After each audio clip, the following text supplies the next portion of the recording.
درود و سلام ہو پیارے رسول صلی اللہ علیہ وآلہ وسلم پر،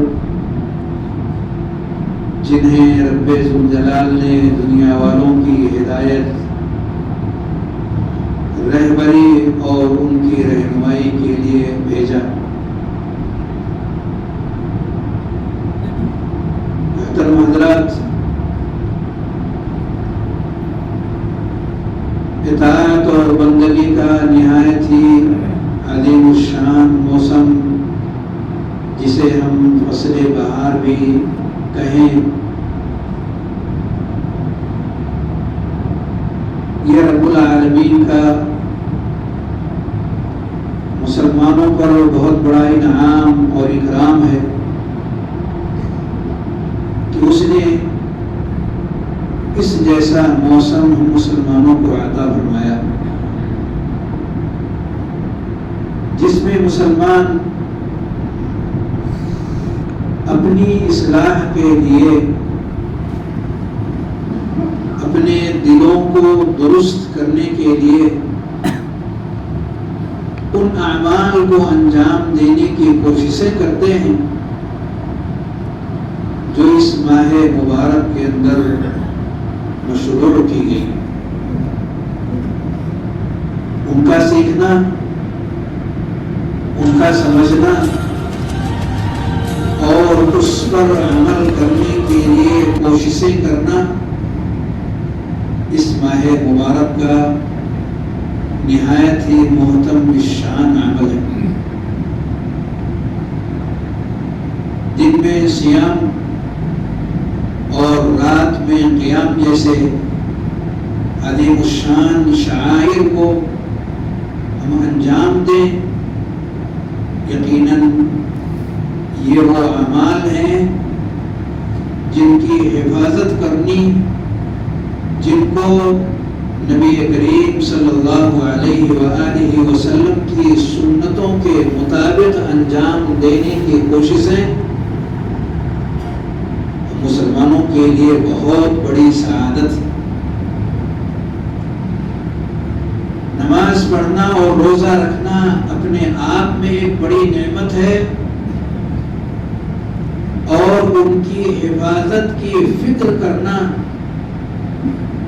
جو کچھ بھی ہم نے انجام دیا ہے وہ محفوظ رہیں ہر طرح کی آفتوں سے، ہر طرح کی بلاؤں سے، اور رب کریم کی حضور ان کا ایک اونچا مقام ہو، اس کی اپنی اہمیت اور حیثیت ہو۔ اس کے لیے جہاں ہمیں اپنے دلوں پر کام کرنے کی ضرورت ہے، دلوں کی صفائی کی ضرورت ہے، دلوں کی توجہ کی ضرورت ہے، دلوں سے اپنائیت کی ضرورت ہے، اور دلوں کے اندر یقین اور سچائی کی ضرورت ہے، وہیں ساتھ ہی ساتھ اس بات کی بھی ضرورت ہے کہ دل کے راستے سے، دل کے ذریعے سے ہم پیدا ہونے والی ان چیزوں کو جو ہمارے دلوں کے اندر پیدا ہو رہی ہیں، زبان کے راستے سے اللہ رب العالمین کو یاد کریں، اس سے گریہ گزاری کریں، جو کچھ عبادتیں ہمارے ذریعے سے انجام پائیں ان کی قبولیت کے لیے دعا کریں، ہمیں زیادہ سے زیادہ خیر کرتے رہنے کی وہ توفیق بخشے۔ اس کے لیے ہم اللہ رب العالمین سے لو لگائیں۔ یہ عظیم الشان مہینہ اس نہایت ہی بابرکت عمل کے لیے اللہ رب العالمین نے اہم ترین عمل لوگوں کے لیے قرار دیا۔ اب ذرا دیکھیے کہ یہ جو آیت کریمہ میں نے پڑھی ہے، اس کا مفہوم ذہن میں رکھتے ہوئے آپ تھوڑی دیر کے لیے غور فرمائیں کہ صیام کے احکام، صیام کے مسائل کو اللہ رب العالمین نے، روزے کے مسائل کو رب کریم نے ذکر فرمائے، اور اس آیت کریمہ کے بعد بھی روزے ہی سے متعلق احکام اور مسائل کا بیان رب کریم نے کیا ہے، پر بیچ میں یہ آیت کریمہ جس کے اندر دعاؤں کی اہمیت اور دعاؤں کی فضیلت اور اس کا اونچا مقام اس عظیم الشان مہینے کے اندر واضح طور پر کھل کر کے سامنے آتا ہے۔ ایک روزے دار شخص جب حالت صوم میں رہے، اس کے دعاؤں کی کتنی اہمیت ہے اللہ رب العالمین کے یہاں، آیت کریمہ کا مقام ہمیں اس طرح متوجہ کرتا ہے۔ اللہ رب العالمین نے فرمایا وَإِذَا سَأَلَكَ عِبَادِي عَنِّي فَإِنِّي قَرِيبٌ، میرے بارے میں جب میرے بندے آپ سے سوال کریں، یعنی نبی کریم صلی اللہ علیہ وسلم سے، فَإِنِّي قَرِيبٌ، تو میں اپنے بندوں سے قریب ہوں۔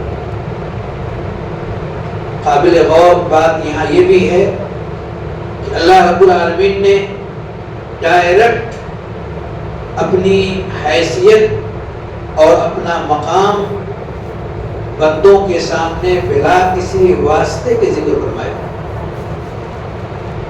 کہ بندے میرے تعلق سے پوچھنا چاہتے ہیں، میرے بارے میں پوچھنا چاہتے ہیں، نزدیک ہے یا دور ہے ہمارا رب۔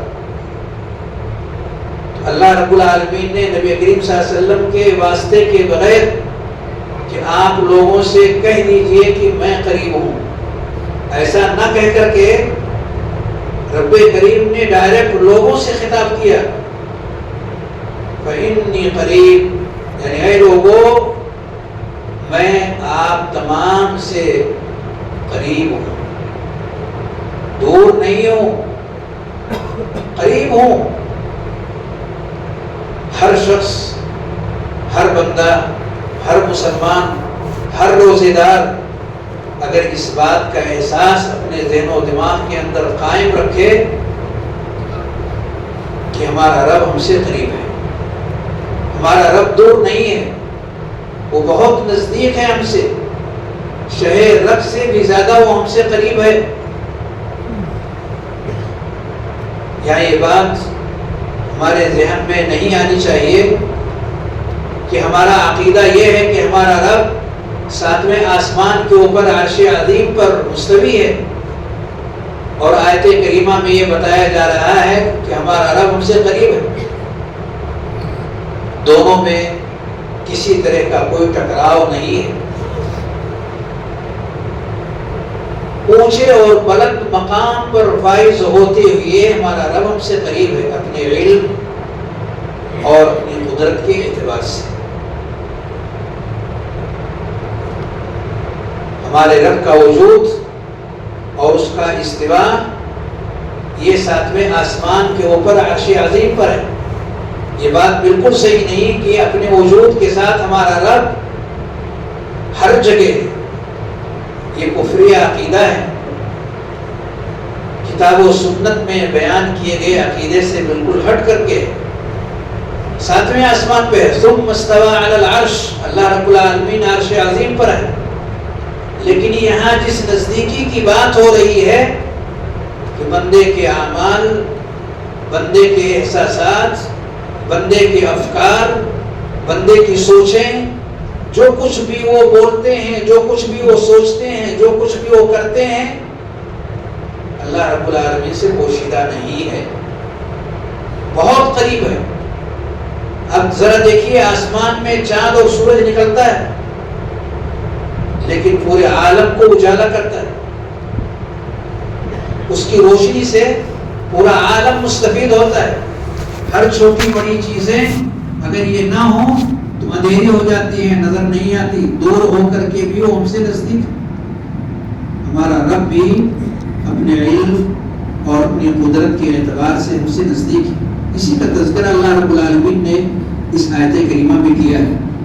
حضرت عائشہ صدیقہ رضی اللہ تعالی عنہ ایک واقعے کی طرف اشارہ کرتے ہوئے فرماتی ہیں کہ ایک خاتون نبی کریم صلی اللہ علیہ وآلہ وسلم کے پاس تشریف لاتی ہیں اور یہ بیان کرتی ہیں کہ ہمارا شوہر ہمارے تعلق سے بہت زیادہ ظلم اور زیادتی کا شکار ہے. کئی طرح کی شکایتیں انہوں نے اپنے شوہر کے حوالے سے نبی کریم صلی اللہ علیہ وسلم سے ذکر فرمائی. اسی گھر میں حضرت عائشہ رضی اللہ تعالیٰ عنہ موجود ہیں. وہ کہتی ہیں کہ میں اس کی باتوں کی فسفساہٹ کو کانوں سے سن رہی ہوں، لیکن وہ بات سمجھ میں نہیں آتی کہ وہ کہہ کیا رہی ہے. رب کریم نے 28ویں پارے کی پہلی سورت سورۃ المجادلہ اسی نام سے ہے. یہ آیات اس موقع پر نازل فرمائی. قد سمع اللہ قول التي تجادلك في زوجها وتشتكي الى اللہ. اللہ رب العالمین نے سن لیا وہ تمام باتیں جو اس عورت نے بطور شکایت نبی کریم صلی اللہ علیہ وسلم سے ذکر کی ہیں. کانا پھوسی کرتے ہوئے اس نے اپنی ساری باتیں جو ذکر کرتی ہیں نبی کریم صلی اللہ علیہ وسلم سے اللہ رب العالمین نے سب کچھ سن لیا. قد یقینی طور پر سن لیا.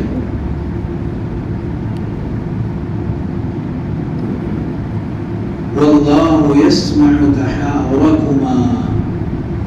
سن لیا جو باتیں ہو چکی ہیں اور جو ہو رہی ہیں اس کو ابھی سن رہا ہے. ابھی جو ان دونوں کی گفتگو جاری ہے اللہ رب العالمین نے آیت کریمہ میں ذکر فرمایا وہ ابھی سن رہا ہے ان باتوں کو. واللہ یسمع تحاورکما. جو گفتگو دونوں کے درمیان چل رہی ہے اس چلتی ہوئی گفتگو کے ہر پل اور لہجہ رب کریم کے سننے میں مکمل طور پر آ رہا ہے.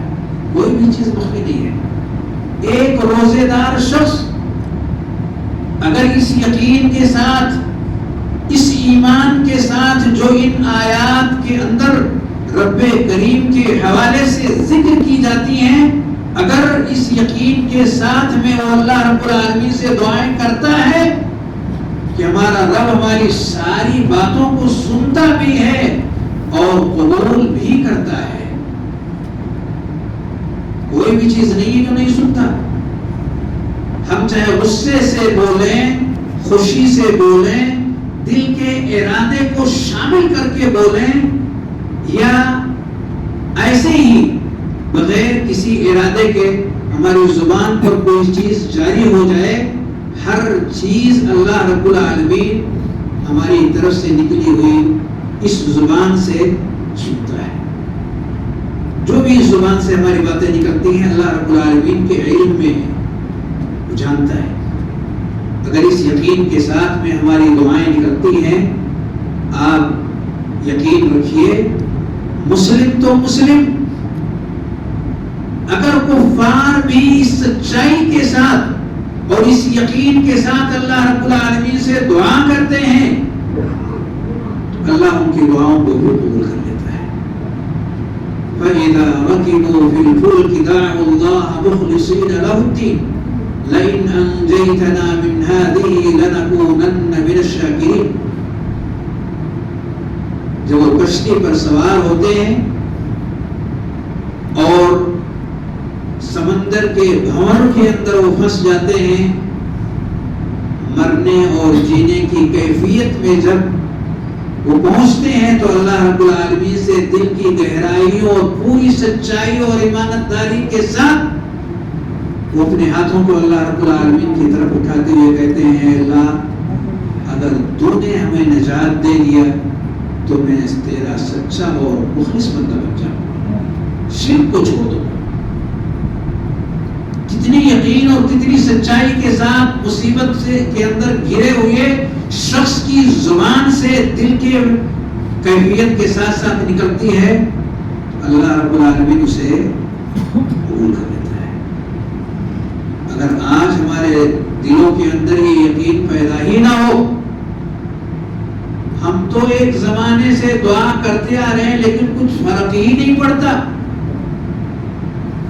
آپ نے آیت الکرسی کی یہ فضیلت بتائی، آپ نے سورۃ البقرہ کی یہ فضیلت ذکر کی، سورۃ البقرہ کی آخری آیتوں کے تعلق سے یہ باتیں آپ نے ذکر کیا کہ وہ ہر شر سے، ہر بلا سے، ہر مصیبت سے، جنوں شیاطین اور اس طرح کی اور ساری چیزوں سے وہ محفوظ رہے گا. اس کو پڑھ لو. میں روز پڑھتا ہوں،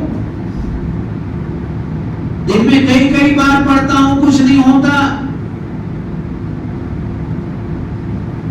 کیا مطلب؟ پڑھنے کو میں پڑھتا ہوں، کرنے کو میں کرتا ہوں، ہاتھوں کو میں اٹھاتا ہوں، اس سے دعائیں میں کرتا ہوں، کچھ نہیں ہوتا. ایک مسلمان اس طرح کی باتیں کرتا ہے اور سوچتا ہے.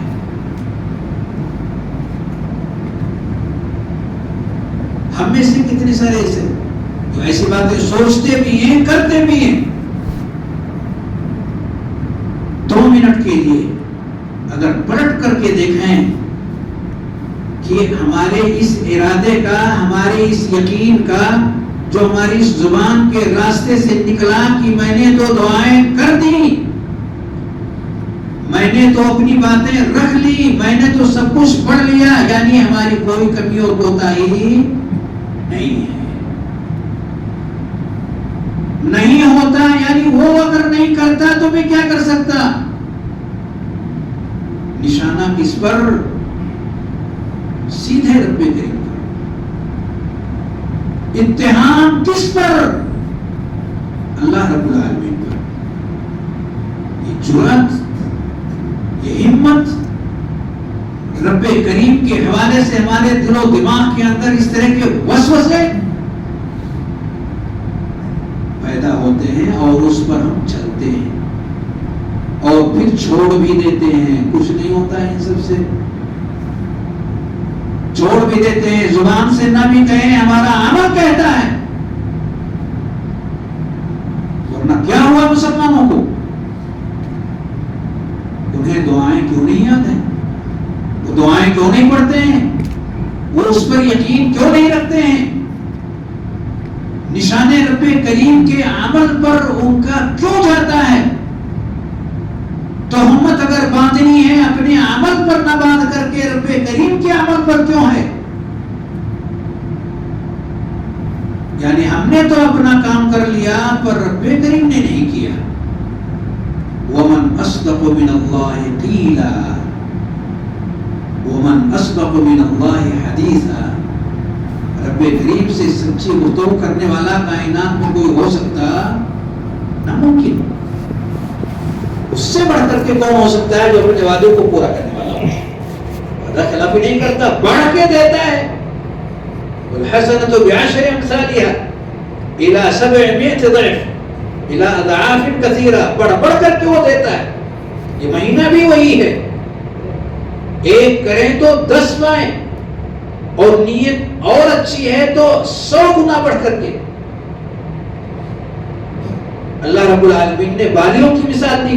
کھیتوں کے اندر پیدا ہونے والے اناج کہ ایک دانہ ڈالتے ہیں اور ایک بالی نکلتی ہے جس پہ 100 دانے ہوتے ہیں. ایسے دیتا ہے اجر.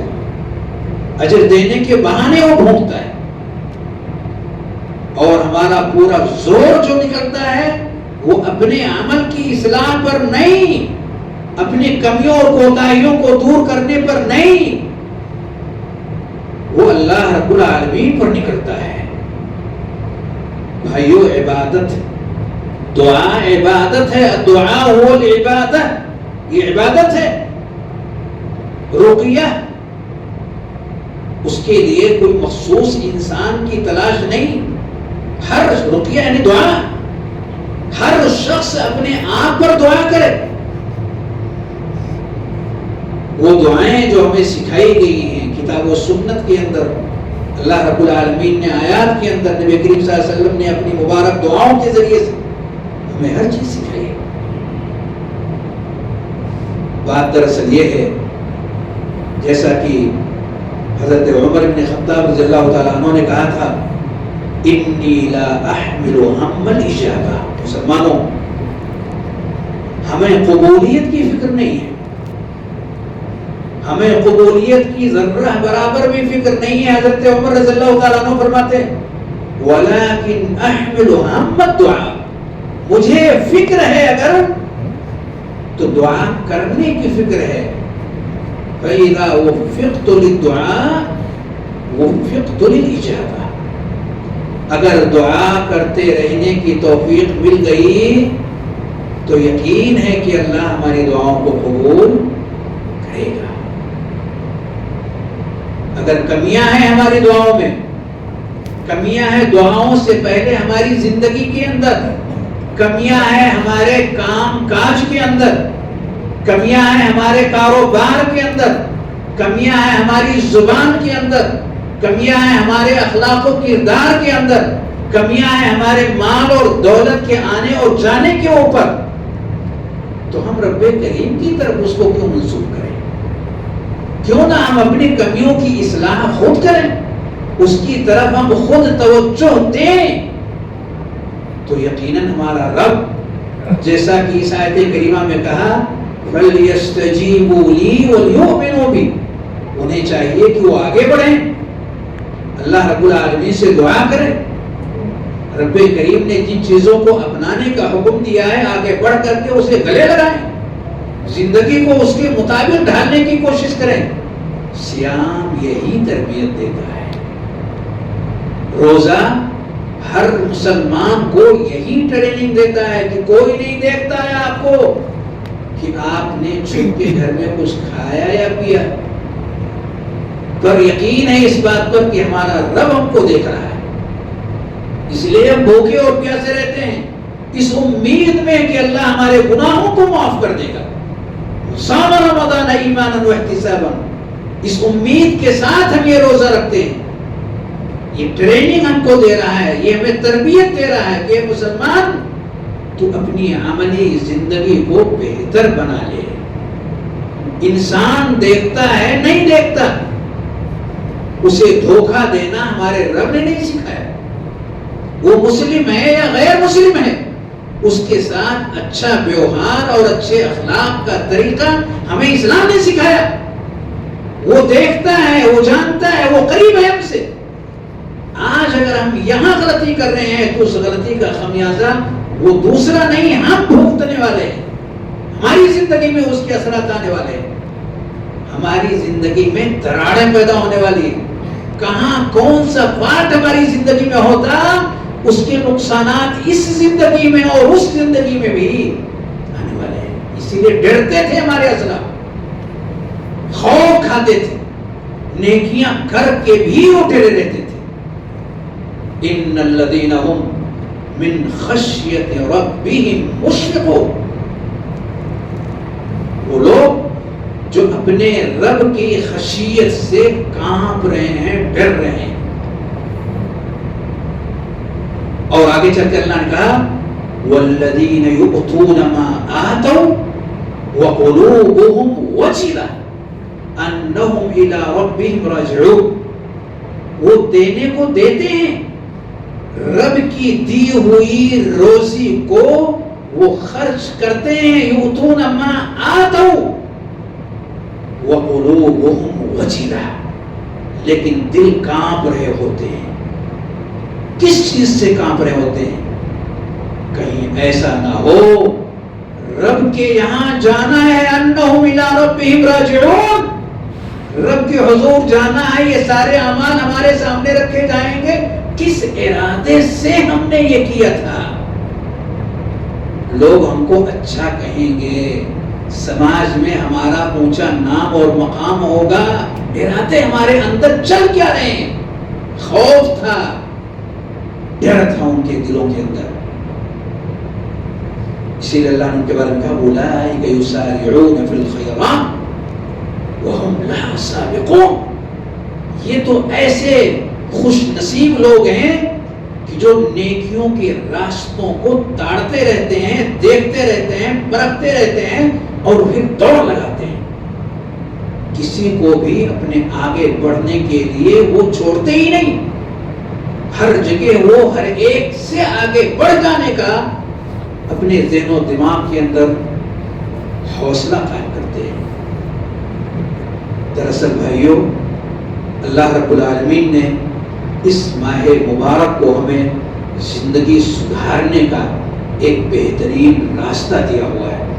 تربیت گاہ ہمیں دے دیا, ٹریننگ کا ایک سسٹم ہمیں اللہ رب العالمین نے دے دیا کہ کیسے اپنے آپ کو کنٹرول کریں اور رب کریم کے حکم پر اپنے آپ کو پابند کریں, انسانوں کو دیکھ کر کے نہیں بلکہ جس کے پاس جانا ہے اس کے تعلق سے ہماری نگاہ کیا ہو, وہ ہم سے قریب ہے یا ہم سے دور ہے, وہ ہمیں دیکھ رہا ہے, وہ ہمیں سن رہا ہے, اس تصور کے ساتھ اللہ رب العالمین ہم سب کی دعاؤں کو قبول فرمائے, ہمیں زیادہ سے زیادہ اچھے اور نیک کام کرنے کی توفیق بخشے, ہمیں بھلائیاں کرتے رہنے کا اس موسم بہار کے اندر